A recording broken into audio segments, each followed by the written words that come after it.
Hola amigos y hermanos todos. Entramos en la tercera etapa, tercer vídeo sobre un nuevo reto ante las nuevas fronteras ecológicas, económicas, de fe y justicia. Y decíamos que íbamos a titularlo, y lo titulamos, Un grito que viene de la humanidad y de la tierra misma.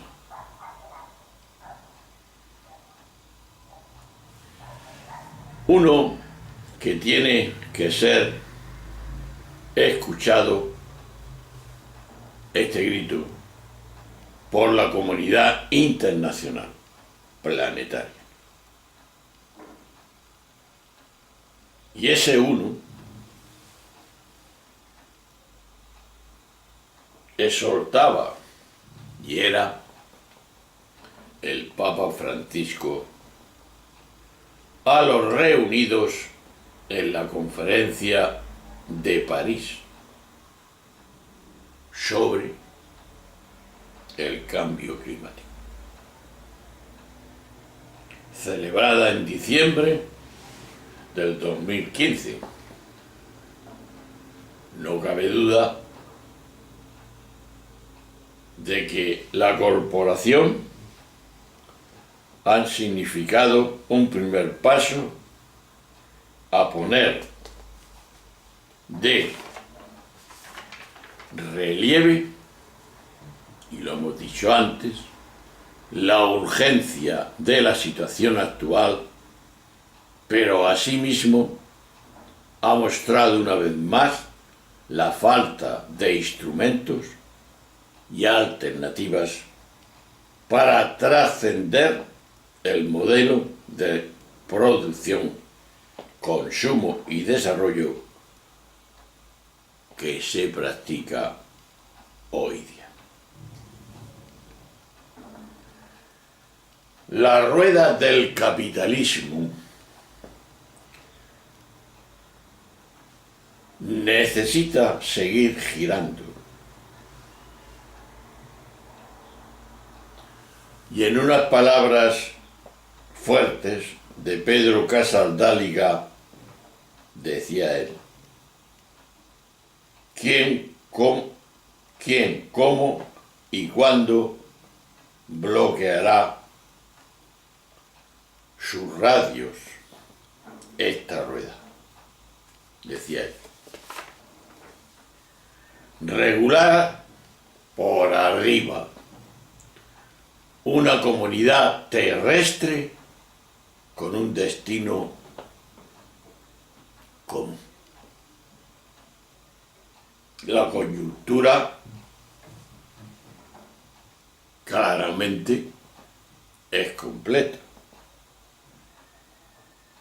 Existen instrumentos o iniciativas que abordan algunos de los efectos colaterales de todo este desarrollo medioambiental, configurando una gobernanza fragmentada.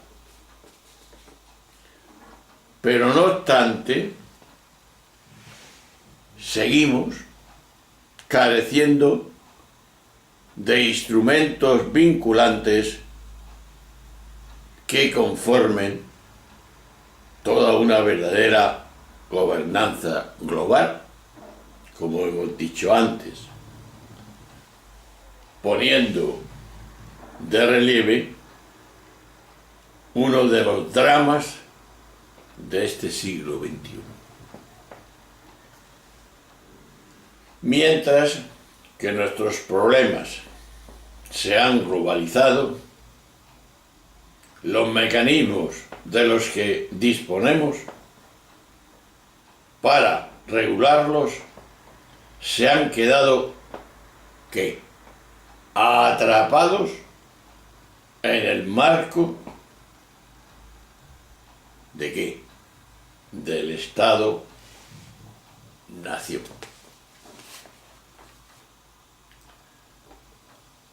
De ahí que dentro de este preocupante contexto nos queda por lo menos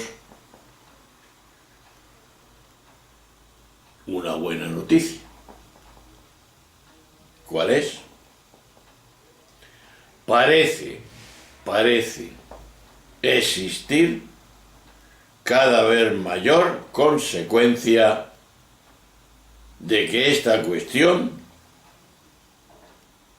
no es ni algo ficticio, ni teórico, ni procedente de un reducido grupo de científicos,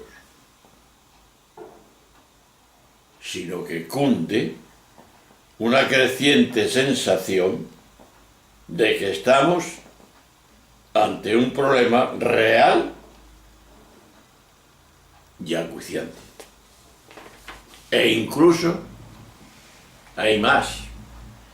El Foro Económico Mundial, que se reúne anualmente en Davos, como sabemos, o los informes de los principales centros de inteligencia mundial, como la CIA, que conocemos, han inducido este asunto, han incluido, mejor dicho, en sus agendas, en sus problemas, tras calificarlo como la principal amenaza a la seguridad mundial y planetaria. Esta toma de conciencia, hermanos y amigos, es positiva siempre que no se haya demasiado tarde en tomarla. Sea como fuere, la inexistencia de una ética planetaria y la hegemonía de un modelo económico, social y cultural muy individualista, basado en el consumo, que sea de paso, que nos consume a todos, hace difícil, y hay que decirlo, porque es una realidad, afrontar el problema buscando una solución global de todo, como lo es. Sería como afirmar el prólogo, y se ha afirmado, de la Carta de la Tierra, que dice así: somos una sola familia humana y una única comunidad terrestre. ¿Con qué? Con un sistema y con un destino común, global, para entendernos, de todo el planeta. Claro, el destino que no solo nos compromete a nosotros, sino también a otras especies, así como a las generaciones que están por venir. El sentido de interdependencia es hoy mucho más importante que en cualquier otro momento histórico de la humanidad. Interdependencia con la biosfera e interdependencia con las generaciones futuras, que son las que hay que ver. No debemos eludir ese sentido de urgencia. ¿Por qué? porque necesitamos gran pacto global que supere el paradigma de la seguridad nacional para abrazar el de la seguridad no ya nacional, sino planetaria, de todo el planeta. Un pacto que implique, que comprometa y obligue a todos los individuos, estados, organizaciones, empresas, etcétera, etcétera, etcétera, ¿a qué? A producir, consumir y estar en el planeta de una forma que garantice el futuro de todos. Esa gobernanza global que hemos dicho antes, tan difícil y casi inimaginable en un contexto en el que los intereses nacionales y privados priman por encima del bienestar común. Deberá ser posible si queremos que el planeta siga existiendo. Así de claro, y así creo que debemos de abordarlo. Por eso, la siguiente reflexión decimos del bordar por abajo. ¿Hacia dónde? Hacia una civilización de la sobriedad y de la pobreza compartida. Difícil lo veo, pero no imposible. Es verdad que nuestra disposición no es muy halagüeña, viendo las eficiencias de nuestra vida actual, de consumo y cómo vamos. Pero hay que mirar al futuro.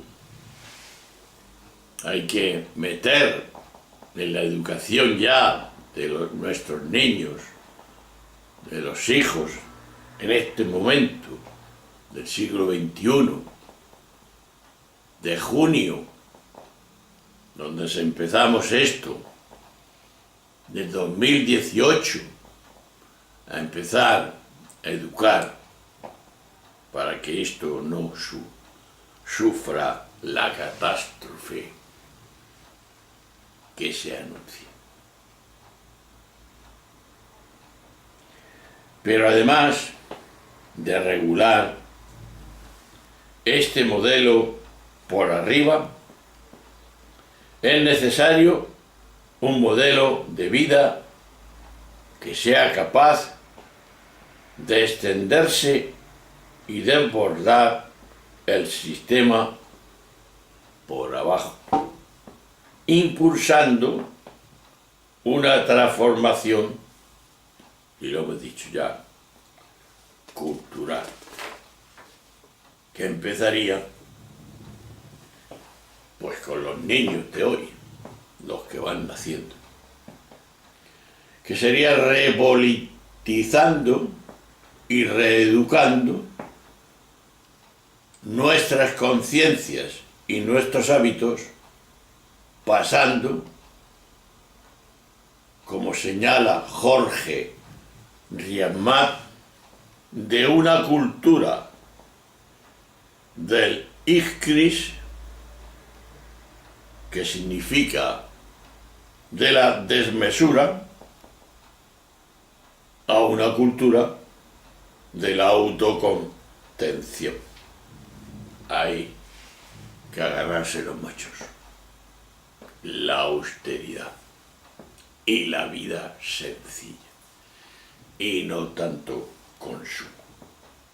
Si esto lo hacemos en esa juventud que va viniendo, de esos pequeños que van naciendo, en todas las escuelas, en todas las sociedades, pues tal vez se venza esta realidad. Es decir, desbordar el capitalismo por abajo sería posible ¿cómo?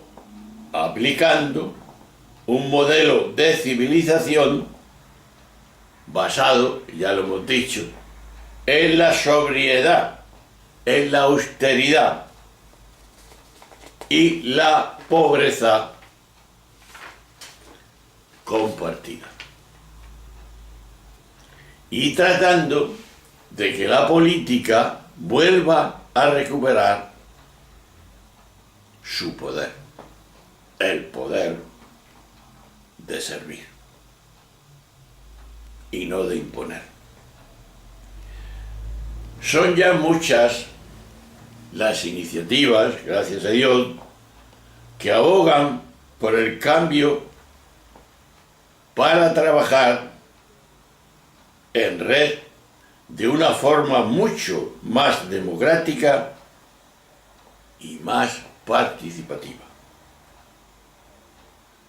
Iniciativas emergentes que aportan la conciencia de que es necesario otro modelo social y cultural. Y como máxima, diríamos que sería desbordar el capitalismo por abajo, y eso sería posible. ¿Cómo? Aplicando un modelo de civilización basado en lo que hemos dicho antes: la austeridad, la sobriedad y la pobreza de sus habitantes, de sus ciudadanos de la tierra. Pues veamos, a ver si este modelo podemos llevar. Este modelo cultural debe ser desbordado también desde el plano de la identidad.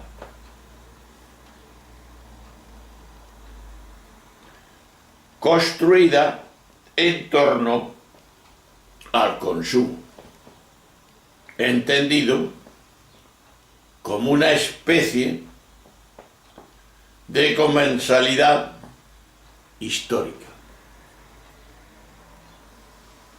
que jerarquiza y genera estratificaciones sociales. ¿Y cómo se puede dar esto? Que sería la conversalia, que ya en tiempos de los primeros cristianos se llevó a cabo y fue un gran prestigio para el cristianismo, que diríamos que fue en aquel tiempo lo que ahora llamamos la seguridad social de nuestra España, para entendernos. Todo el mundo consume, pero no todo el mundo consume bien. Como esto es una realidad, hay que construir esta dimensión más cultural, yendo más allá de la dimensión política y gubernamental. Es el reto clave para evitar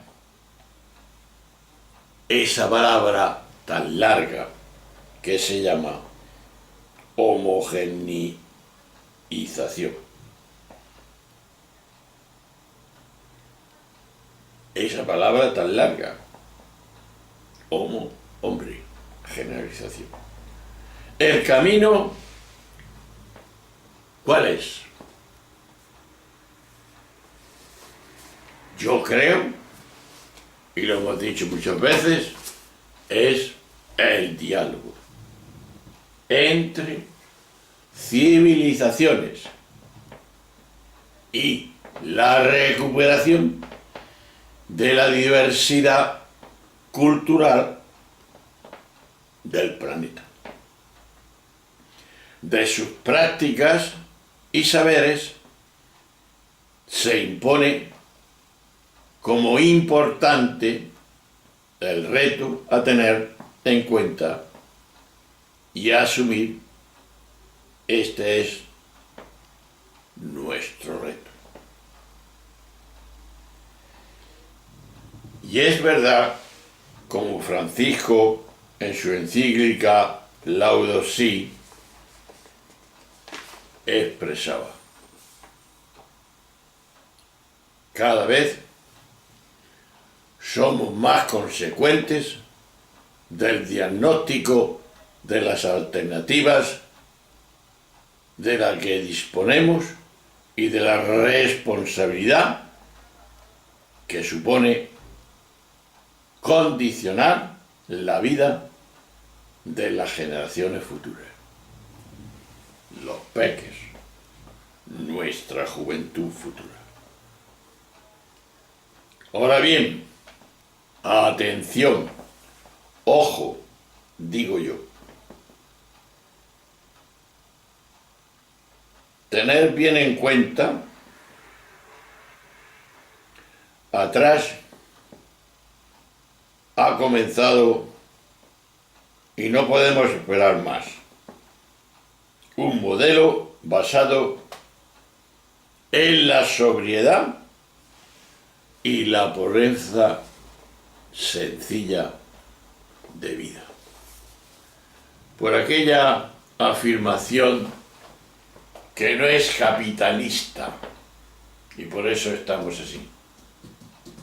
El tanto tienes, tanto vales, no nos ha servido para nada, sino para el desastre. No es más feliz el que más tiene, sino el que menos necesita.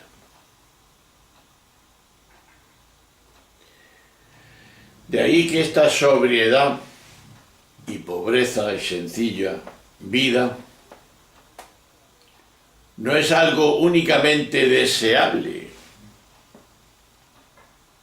sino algo necesariamente posible que puede verse potenciado y reforzado a través, dice el Papa en su encíclica, de la espiritualidad que conlleva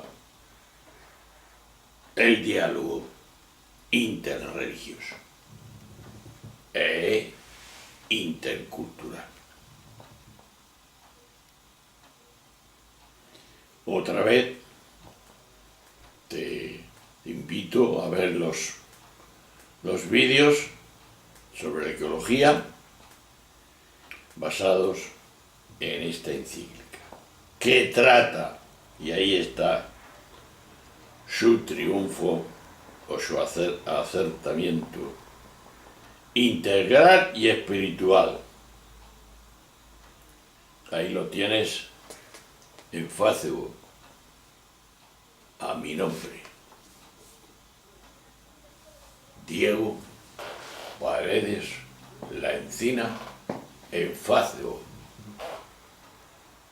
Ecología, parte primera, hasta 18 vídeos.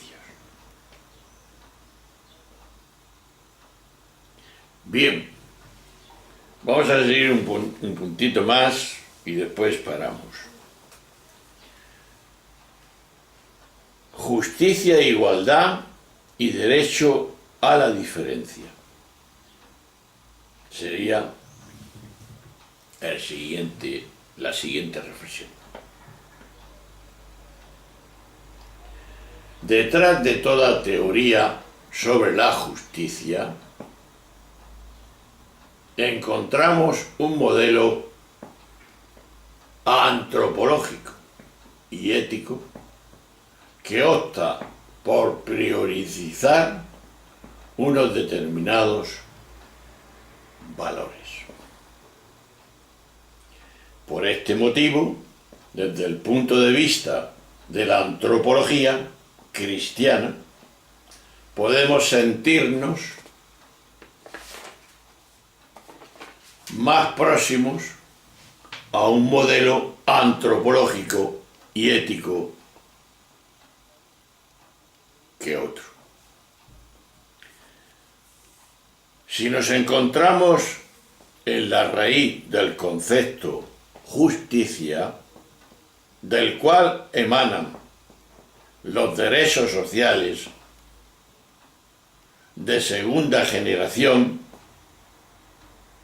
es impensable la inclusión de otros acentos, ya que es fundamental elaborar una teoría de la justicia compleja,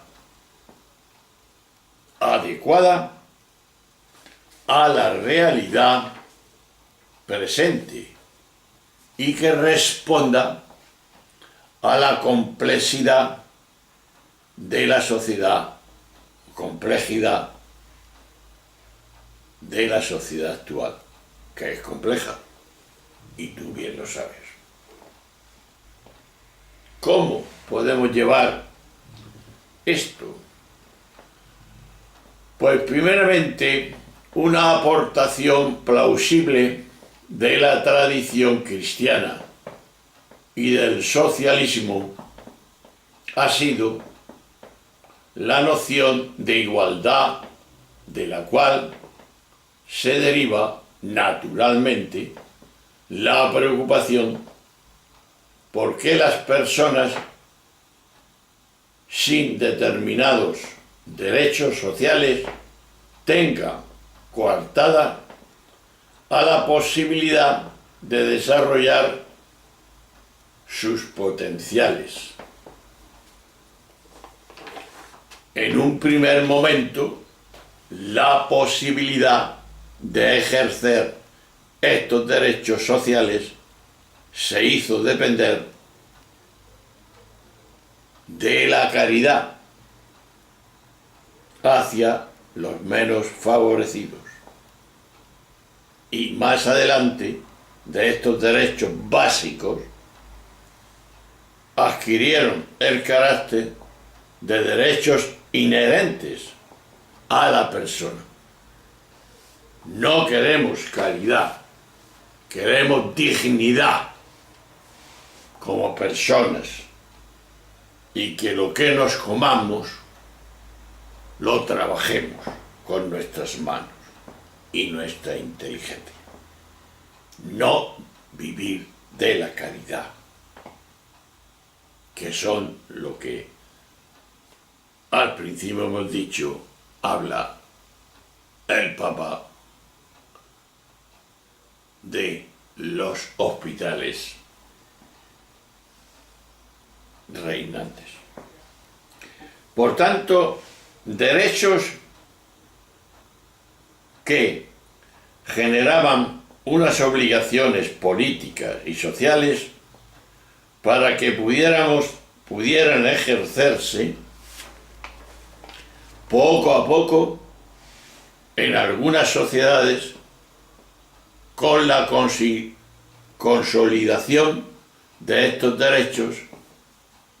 Se derivaron unas libertades que dejaron de ser patrimonio exclusivo de aquellas clases sociales con medios efectivos para ejercerlos. Esto fue así.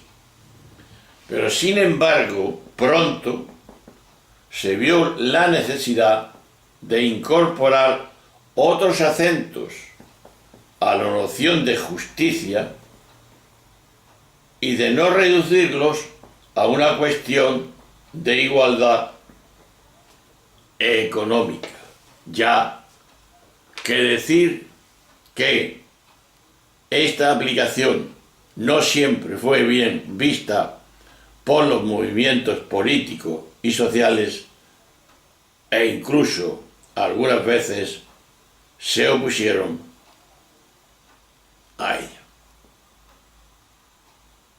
Esto es historia y esto es la realidad. Lo vamos a dejar ahí para después ver esta desigualdad que existe con el título de la igualdad al reconocimiento de la diferencia, para que podamos entender esta transición, este pensamiento. Bueno, hermanos, nos quedamos aquí, entraremos en el próximo vídeo, que ya no sé si es el 4 o el 5, no importa, con el lema o con el título de la igualdad al reconocimiento de la diferencia. Hasta luego, hasta siempre, nos vemos.